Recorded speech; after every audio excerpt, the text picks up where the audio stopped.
आज मेरा एक दोस्त ₹1.5 की निफ्टी का कॉल ऑप्शन लेके ₹460 बना दिया और उससे ₹30,000 पर लॉट का उसको प्रॉफिट हुआ। आपको भी सुन के बेचैनी हो रही होगी, लग रहा होगा कि आप तो मार्केट में बेकार ही बैठे हैं, पैसा तो यहाँ था। अगर आपको भी ऐसा लग रहा है तो आप कोई गलत नहीं है, क्योंकि स्टॉक मार्केट के लिए जो रेप्यूटेड जो प्लेटफॉर्म्स होते हैं जैसे मनी कंट्रोल, वो खुद भी बोल रहे हैं कि करो आओ ₹1.5 का कॉल ऑप्शन खरीदो और 30,000 पर लॉट बनाओ। यहीं पे रिटेलर बर्बाद होते हैं और यही सब हमको नहीं करना है। तो अगर आप इस चैनल पे हैं तो आपको आज सीखने के लिए बहुत कुछ मिलेगा। एक बहुत ही बोरिंग वीडियो है जिसमें ना कोई स्ट्रेटजी है, ना तो कोई सिस्टम है, लेकिन स्टॉक मार्केट में आपको इससे अच्छा वीडियो नहीं मिलेगा। जब भी कोई चीज़ हो जाती है ना, तो आपको न्यूज़ चैनल पे और जो बड़े-बड़े प्लेटफ़ॉर्म हैं वो ऐसा दिखाएँगे कि जैसे कि किसी ने ये कर लिया हो। जब यहाँ पे मार्केट के दिन जो गिरावट हुई थी ना, तो वही न्यूज़ चैनल सब क्या बोल रहे थे कि निफ्टी पहले 24,000 को टच करेगा, उसके बाद ऊपर आएगा। अभी तो आप शॉर्ट करके पैसा बनाइए, शॉर्ट में पैसा बनेगा। अभी जिनको शॉर्ट करना नहीं आता वो तो पैसा बना ही नहीं सकते। आप अपनी नई पोजीशन कैरी करके ना लेके जाएँ कल के दिन के लिए। ये सारे व्यूज़ थे उस दिन के जब मार्केट में गिरावट थी। कल तो असली खेल होगा जब एफआईआई पूरे फ़ोर्स के साथ आएँगे मंडे को और सेलिंग करेंगे।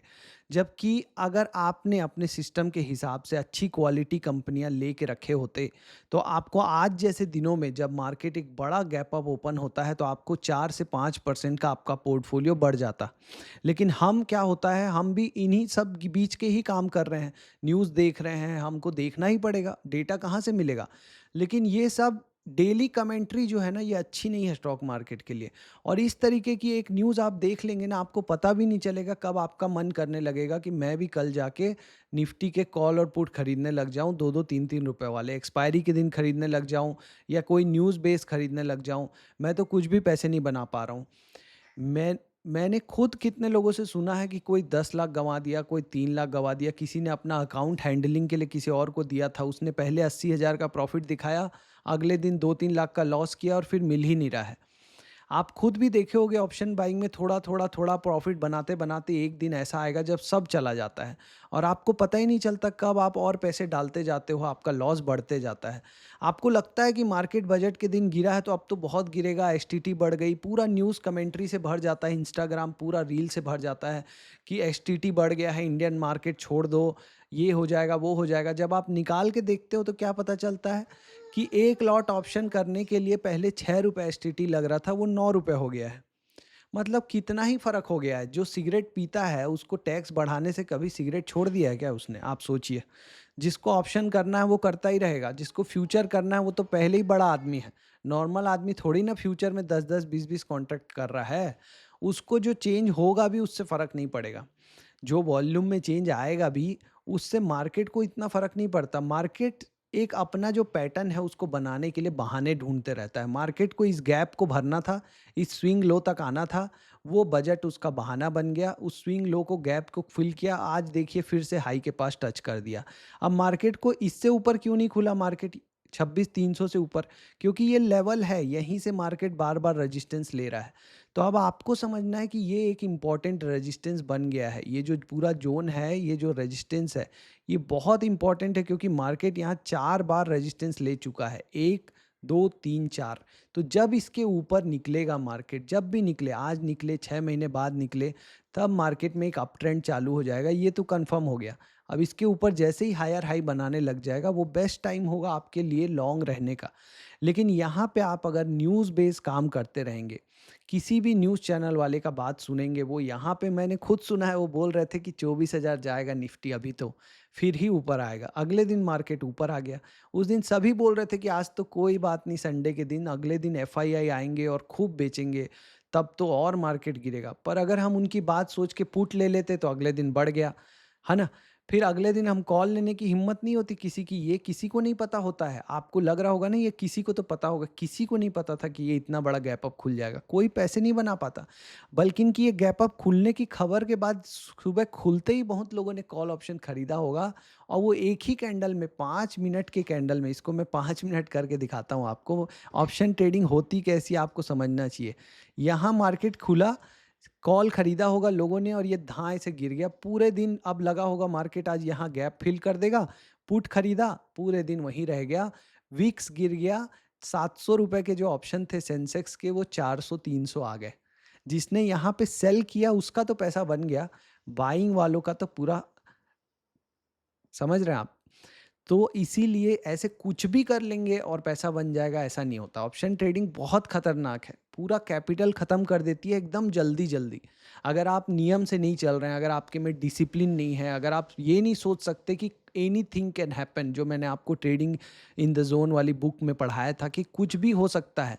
यहाँ पे अगर एक ऐसा आदमी होता जो ये सोचता कुछ भी हो सकता है, कल मार्केट 4% ऊपर भी खोल सकता है, 4% नीचे भी, तो मैं एक ऐसा ही पोजीशन लेके जाऊं जिसमें मेरा फिक्स रिस्क हो। अब जिसको वो नहीं आता वो क्या करेगा, यहाँ कॉल ऑप्शन बेच के चला जाएगा कि अरे मार्केट तो यहाँ कभी नहीं तोड़ने वाला, नहीं खुलने वाला।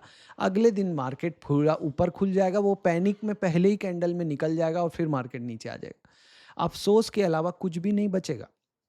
इसीलिए शेयर मार्केट में 99% लोग 4-5 साल भी नहीं टिक पाते, जल्दी निकल जाते हैं, क्योंकि हम लोग इसको नियम से नहीं करना चाह रहे हैं ज़्यादातर लोग। हम अगर ये न्यूज़ चैनल देखेंगे, अगर ये जैसे इस तरीके की खबरें देखेंगे जो मैंने अभी आपको दिखाया, और इससे प्रभावित होने लगेंगे ना, तो आपके इमोशन पे बहुत ज़्यादा फ़र्क पड़ेगा। मैंने भी ये गलतियाँ की हैं स्टार्टिंग में, कि किसी ने भी कोई सेटअप बता दिया, तुरंत मैं अगले दिन बड़ा पैसा लगा दूं, ऐसा नहीं करना है। आपको पहले छोटे पैसे से ट्राई करना है। कोई सेटअप भी आप सीख रहे हो तो अपने लेवल पे कॉन्फिडेंस लाना है कि काम कर रहा है कि नहीं, रिस्क कितना है, मैक्सिमम लॉस कितना हो सकता है, overnight gap up gap down खुल गया तो क्या होगा। आप ये 1.5-1.5 रुपये वाला, 2-2 रुपये वाला कॉल खरीदते रह जाएंगे, आप बड़ी क्वांटिटी में खरीदने लग जाएंगे, थोड़ा प्रॉफिट होगा तो शेर के मुंह में खून लग जाएगा तो कोई नहीं रोक सकता उसको। तो ये वही वाली बात है, मार्केट पहले थोड़ा-थोड़ा प्रॉफ़िट देता है, फिर एक बार में सब ले लेता है, अगर आप नियम से नहीं चल रहे हैं तो। तो सबसे अच्छा है आप एक नियम से एक सिस्टम बनाइए, आप लॉन्ग टर्म इन्वेस्टिंग कीजिए, कुछ नहीं आता तो इंडेक्स में ईटीएफ खरीदिए, म्यूचुअल फंड खरीदिए, लेकिन ऐसा सट्टा मत करिएगा, ये बहुत ही बेकार काम है।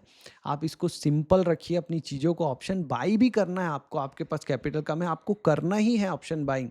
मेरे 1000 बोलने के बाद भी आपको करना ही है अगर, तो मान लीजिए आपके पास 1 लाख रुपए है तो 5,000 10,000 रुपए से करिए, उससे ज़्यादा नहीं, कि मेरे पूरे कैपिटल का 5% ही यूज़ करूँगा।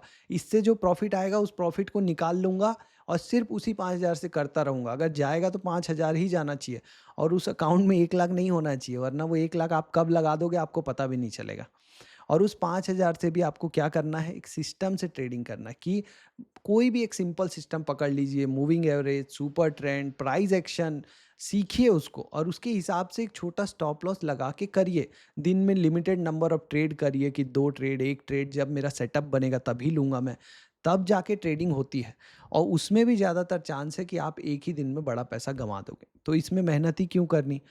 आपके आस-पास तो हज़ारों एग्ज़ाम्पल हैं, जो लोग ऑप्शन बाइंग में बड़ा पैसा गँवा चुके हैं, लोन भी ले चुके हैं, तो क्यों आपको फँसना उसी में?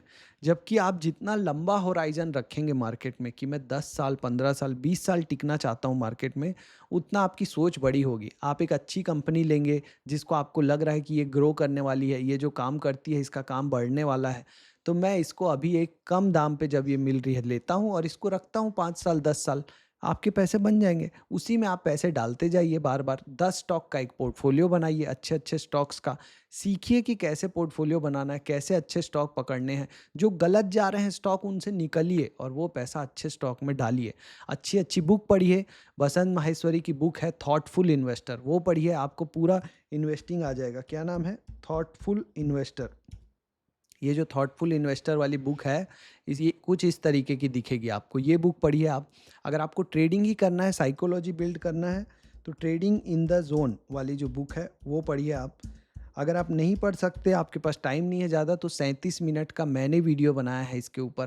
प्रमोट नहीं कर रहा हूँ अपने वीडियो को, आपकी भलाई के लिए बोल रहा हूँ, कि ये जब मेरा चैनल आप खोलेंगे तब आपको मिलेगा व्यू यूअर चैनल, और इसमें पहले ही नंबर पे मैंने डाला हुआ है ट्रेडिंग साइकोलॉजी का 37 मिनट का वीडियो। इसको ही देख लेंगे तो आपकी साइकोलॉजी बहुत हद तक ठीक हो जाएगी। ठीक है? तो ये बुक पढ़िए। अगर आप इससे थोड़ा, अगर ये पढ़ पाए, तो आप how to make money in stock, how to make money in stock, ये वाली जो बुक है, ये बुक पढ़िए। इसमें आपको 100 पेज तक चार्ट्स दिए हैं, उनसे आपको सेटअप समझ में आएगा। One up on wall street पढ़िए, उससे आपको समझ में आएगा कि स्टॉक मार्केट कैसे काम करता है। ठीक है? How to make money in bull and bear market by Stan Weinstein, ये बुक पढ़िए। अगर आपको एक सिंपल फ्री में एक बुक पढ़नी है तो मैं आपको बताता हूँ, NISM का जो रिसर्च एनालिस्ट का जो PDF होता है ना, 330 पेज का, वो भी बहुत अच्छा कंटेंट है, फ्री में मिलता है। NISM RA, ये जो आप लिखोगे NISM सीरीज 15 का जो रिसर्च एनालिस्ट का जो PDF है, इसमें आपको क्या है, पूरा स्टॉक मार्केट के बारे में समझाया गया है। ROE क्या होता है, डिविडेंड क्या होता है, इंडस्ट्री एनालिसिस। किसी को अगर बहुत ज़्यादा सीखने का मन है तो ये 330 पेज पढ़ लो आप। जो ये इसमें NISM की खुद की वेबसाइट में आप जाओ, और यहाँ पे आप जैसे ही इसमें जाओगे आपको यहाँ मिलेगा स्टडी मटेरियल डाउनलोड फ्री। ये आप डाउनलोड करके पढ़ो आराम से, रोज़ 10-10 पेज पढ़ो। आप देखना आपका स्टॉक मार्केट ना जल्दबाजी का गेम नहीं है। लोग इसमें, ज़्यादातर लोगों का ध्यान यही है कि कल कौन सा स्टॉक बढ़ेगा वो आज पता चल जाए, उसको क्या करना है पकड़ के। अभी आप ये सोचो ना, मार्केट आज नहीं तो कल ये जो पैटर्न बनाया है इसको तोड़ के ऊपर जाने वाला है। अब यहाँ भी ऐसा ही था, ये सेम आपको मैं दिखाऊं पहले, ये देखो, ये सेम दिख रहा है आपको, ये लेवल, ये इस तरीके से गया, वापिस आया नीचे, इसी लो के पास आया जो हमने बात किया था पिछले बार भी, कि ये जो लो है यहाँ तक आया और फिर ऊपर जाके यहाँ से हायर हाई बना के ऊपर निकल गया। तब अच्छे स्टॉक्स आपको डबल तिबल हो जाएंगे, जो यहाँ से जब ये रैली आएगी तो ये भी आज नहीं तो कल यहाँ से रैली देगा। तो जब ये नीचे के लेवल पे मिलता है, जब भी किसी भी कारण से, तो आपको सोचना चाहिए कि अच्छे स्टॉक कम में मिल रहे हैं, सेल लगी है अमेज़न में, खरीद लो। और उसमें आप डरो मत, फिर आपको पता है कि अच्छी कंपनी है, अच्छे लेवल पे मिली है, तो ये आज नहीं तो कल ऊपर जाएगी। आज अच्छे अच्छे स्टॉक 5-5 10-10% बढ़ गए। क्यों आपने रखा उसको? रात को अगर आप नहीं रखते स्टॉक को तो अगले दिन सुबह ही पहले बढ़ गए थे वो, तो थोड़ी ना आप खरीद सकते थे। टाइम करना बहुत मुश्किल है मार्केट में। अगर आप अपने पोर्टफोलियो में रखेंगे अच्छे स्टॉक को, तभी ऐसे दिनों का फ़ायदा हमें मिलेगा। और ऐसे अगर मार्केट में 10 साल में 10 ही दिन आते हैं ऐसे, जब मार्केट इतना भागता है, अगर हम वो 10 दिन मिस कर देंगे तो हमारा बड़ा रिटर्न नहीं बनता है। और वो 10 दिन आप ज़रूर मिस कर दोगे अगर आप अपने पोर्टफोलियो में नहीं रखोगे स्टॉक्स को। तो इस तरीके की खबरों को अपने से दूर रखो, देखते भी हो तो इग्नोर करो। बिल्कुल इफेक्ट मत आने दो कि ऑप्शन बाइंग में घुस गए और बड़ा पैसा लॉस कर दिए। ऑप्शन बाइंग इसीलिए खतरनाक है। कुछ लोग कर सकते हैं, पर कुछ लोग तो, एक दो लोग तो बहुत कुछ कर सकते हैं। वैसे में आप पूरी कौम को बर्बाद नहीं कर सकते ना। अगर 1000 लोगों में से कोई एक बंदा अगर मयंक राज बन जा रहा है और एकदम बढ़िया से ऑप्शन बाइंग कर ले रहा है, इसका मतलब ये नहीं कि हर कोई कर लेगा। ऑप्शन बाइंग में जो सक्सेस रेट है ना, वो बहुत कम है। यूपीएससी जो करता है ना, वो फिर भी अगर यूपीएससी पास नहीं भी कर पाया ना, तो जो नॉलेज मिलती है उसको 6 साल प्रैक्टिस करने से, वो ज़िंदगी में कुछ और ही कर सकता है। लेकिन ऑप्शन बाइंग में आप 6 साल के बाद भी अगर एक दिन भी ऐसा आ गया कि आपका इमोशन ख़त्म हो गया, आपने इमोशन छोड़ दिया, तो आप पूरा कैपिटल लॉस करोगे, अपना पूरा पिछले 6 महीने का, 6 साल का मेहनत बर्बाद करोगे। वो पैसा वापस नहीं आने वाला। यूपीएससी एस्पिरेंट तो उस नॉलेज का यूज़ करके पढ़ा लेगा, कहीं ट्यूशन दे देगा, कुछ भी कर लेगा। तो यूपीएससी में जो सक्सेस रेट है ना, उतना ही ऑप्शन बाइंग में सक्सेस रेट है। लेकिन आप कंपेयर भी नहीं कर सकते कि यूपीएससी में आईएएस ऑफिसर बन रहे हैं कुछ, तो यहाँ तो एक दो बनेंगे, वो लंबरगिनी खरीद लेंगे और आप लोगों का घर भी बिक जाएगा। इसलिए मैं इतना मना करता हूँ, ऑप्शन बाइंग मत करो। रोज़ 2-3 लोगों का सुनने को मिलता है कि 3 लाख लॉस हो गया, 5 लाख लॉस हो गया, किसी ने दूसरे को अकाउंट हैंडलिंग के लिए दे दिया था। तो इसीलिए गवर्नमेंट भी इतना एसटीटी बढ़ा रही है, क्योंकि उनको भी तो रोज़ सुनने को मिल रहा होगा ना कि ऑप्शन बाइंग से कितना लॉस हो गया। किसी से ने बैंक से लोन ले लिया और ऑप्शन में लगा दिया, बैंक वालों ने अपने ही नाम से लोन ले लिया और बैंक का सारा पैसा फ्यूचर ऑप्शन में लगा दिया। ऐसी ऐसी कहानियाँ मिलती हैं। तो डरावनी कहानियाँ हैं। और क्रिप्टो विप्टो में भी बहुत ज़्यादा लेवरेज है। आप 1 लाख रुपए से 10 लाख 20 लाख का ट्रेडिंग कर सकते हो। और ऐसे दिनों में जब मार्केट ऐसा तेज गिरता है ना, ब्रोकर आपका पोजीशन काट देता है। एमटीएफ में भी जो लोग काम करते हैं मार्जिन ट्रेडिंग फैसिलिटी में, वो ध्यान रखें कि किसी दिन एक बड़ा मूवमेंट आता है जब मार्केट में, तो एमटीएफ पोजीशंस भी ब्रोकर बिना बताए काट देता है। तो ध्यान से रखें, ये सब चीज़ें बहुत रिस्की हैं। स्टॉक मार्केट 1-2 दिन का नहीं है। 2020 के बाद से ऐसा लगता है कि मार्केट में रोज़ पैसे बनते हैं, अच्छा है, ऐसा नहीं है। आपका रिटर्न टारगेट होना चाहिए 20-25%, अगर साल का बन जाए तो बहुत है, बहुत ज़्यादा है। आपको कंसिस्टेंसी चाहिए, आप 10 साल तक लगातार पैसा बनाना चाहते हो, ठीक है? तो थोड़ा सोचिए इस बारे में और सोच समझ के एक सिस्टम बनाइए, सिस्टम से काम कीजिए जहाँ रिस्क पहले से डिफाइन हो। All the best.